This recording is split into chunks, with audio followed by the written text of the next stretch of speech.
Thank you for listening to the Living Zen-podcast. If you've been listening for a while and are wondering how you can take the next step in developing your own Zen practice, or how you can more formally connect with our community, please explore our online Orientation to Zen practice, which you can find on our website at zenwest.ca.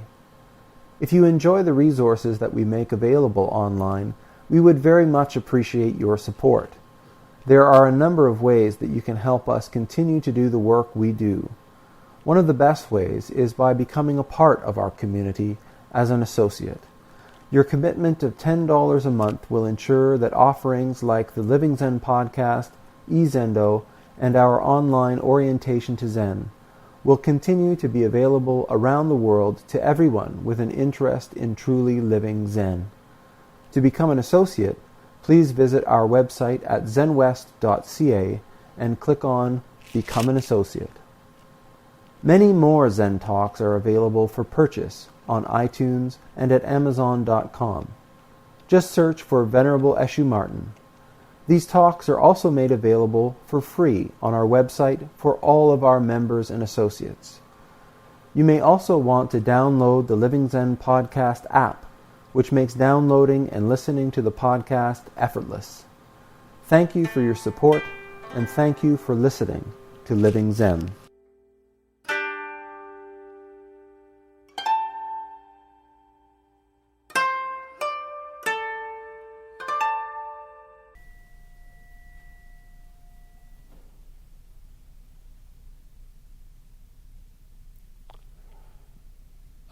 Tonight I want to start just by welcoming so many new people here for the first time.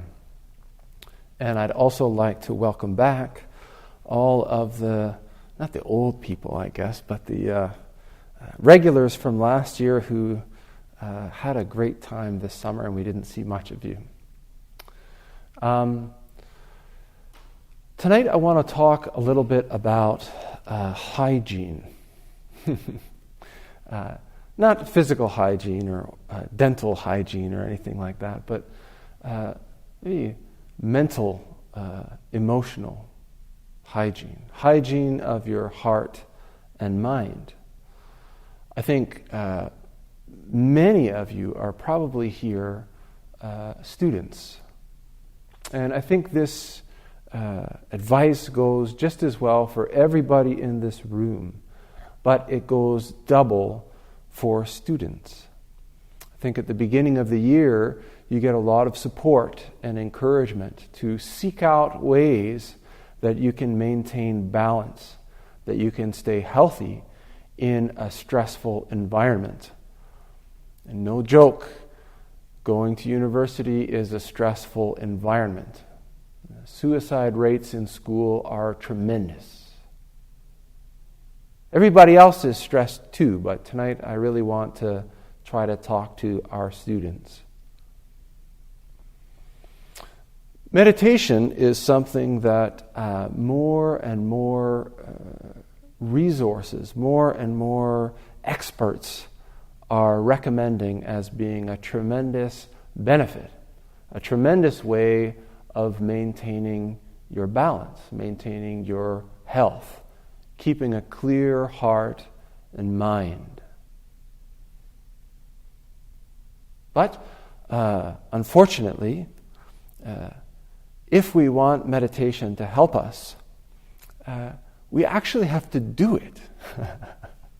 We have to not just intend to keep up a practice, but to actually take up a practice, keep a practice, and maintain a practice. And this is absolutely challenging. As you go forward in your year, you're going to have more and more demands on your time. There's going to be more and more places where you will be offered to go to blow off steam, to have a good time, to just cut loose and enjoy yourself. There's going to be more offers than you have time. And you're going to have to make choices about which ones to take up and which ones to leave behind.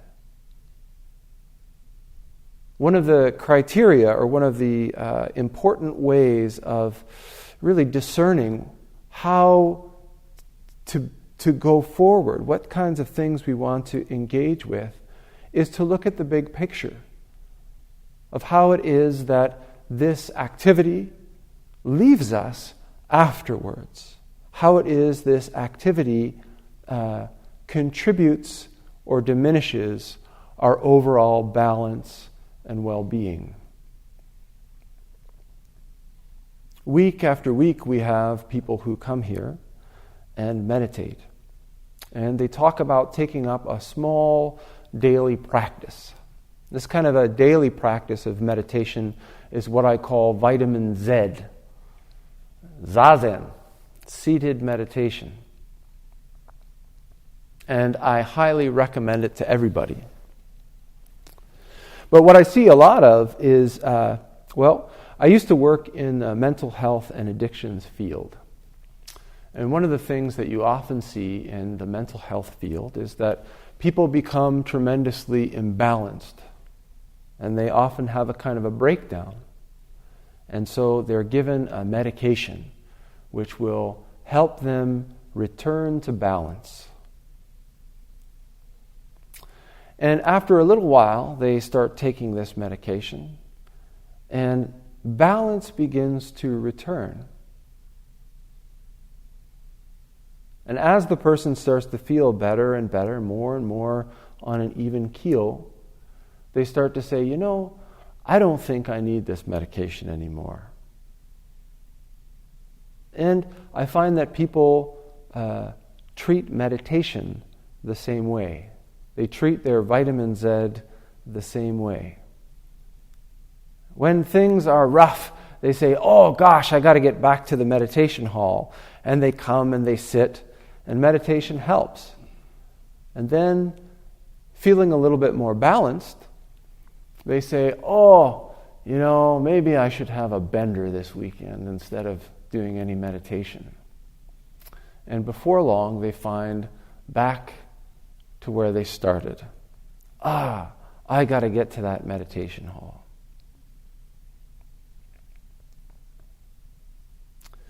I called this practice vitamin Z, Zazen. Zazen is the Japanese word that we use. It comes from the Sanskrit jhana. Jhana is a word that many people translate as meditation. But more accurately, I like to use this word or translate this word as dissolution, dissolving. Each of us, as we go through our lives, is required to manifest strongly and clearly.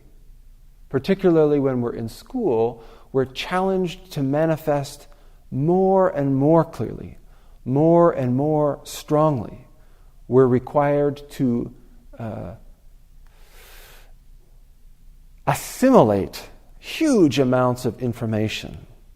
We're required to expand and manifest in ways that we have never manifested before. We're thrust into social and relationship situations for which there are no precedents in our lives.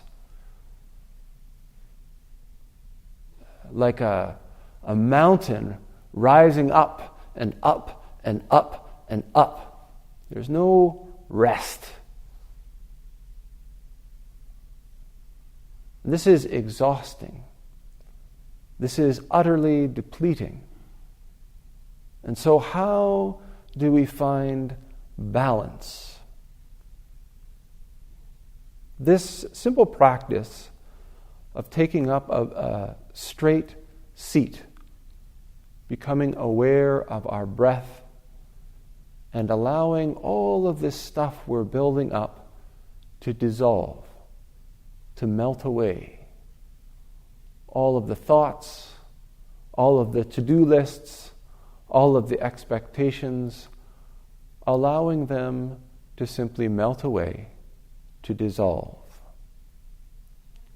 As I'm talking about this, I'm thinking about an old TV show that I used to watch. It was like a Star Trek show. think it was like Deep Space Nine. I'm dating myself, I know. And there was a character in it, what was his name? Odo? Any Star Trek people here? Odo, okay, shape-shifting guy, right? Yeah, okay, so every day he would have to manifest this shape in order to be able to make harmonious relationship with the people on the ship. It's like us. Every day we go out and we've got to transform. We have to be shapeshifters too. We have to be certain people to our parents. We have to be certain people to our friends. We have to be certain people to our teachers or to our children. And so this character, Odo, at night when he would go back to his cabin, he had a bucket. And he would melt into a puddle in this bucket, returning to his origin, to his true nature, to the source.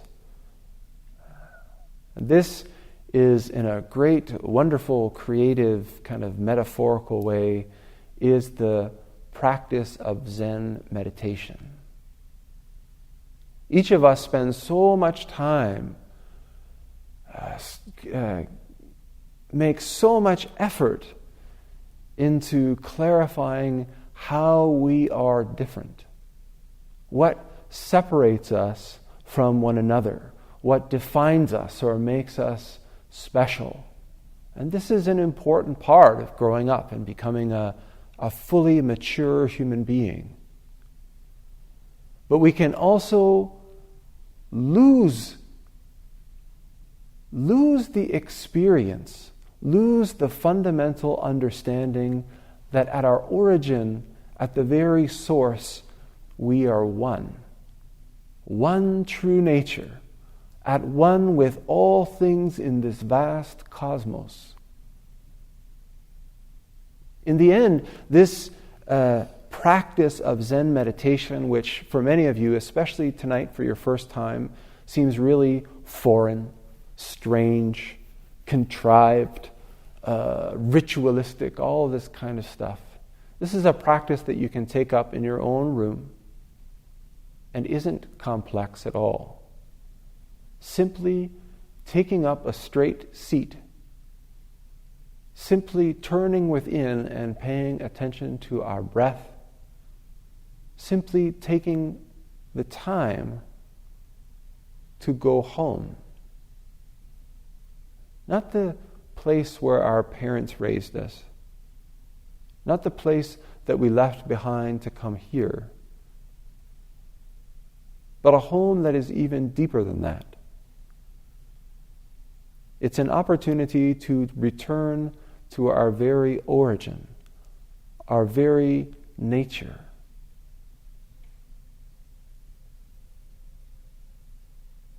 My hope is that this brief experience with the support of community, with the support of form, with the support of structure, is enough to give you just a glimpse into what lies in your own heart, at your own foundation. It's not something that you need to come here or go to any church or spiritual center to realize, to experience, or to grasp. Always, in each and every moment, already, you are home. You just have to take the time to realize it.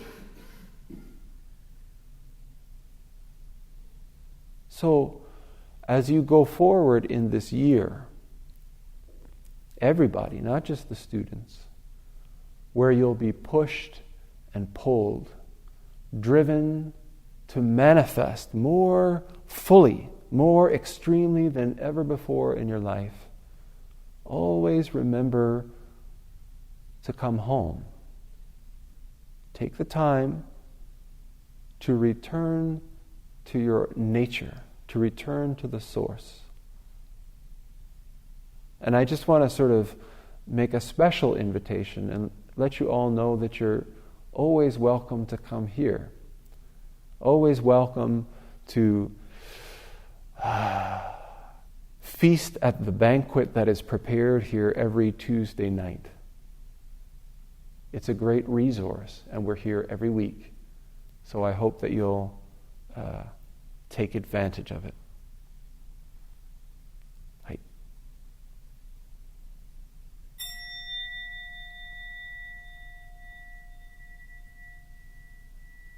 Thanks for listening to the Living Zen podcast. If you follow Living Zen through iTunes, I would very much appreciate it if you would take a moment to let me know what you think about it by rating or reviewing the podcast, so that new listeners can also hear what you have to say. Thank you for your time and for your support.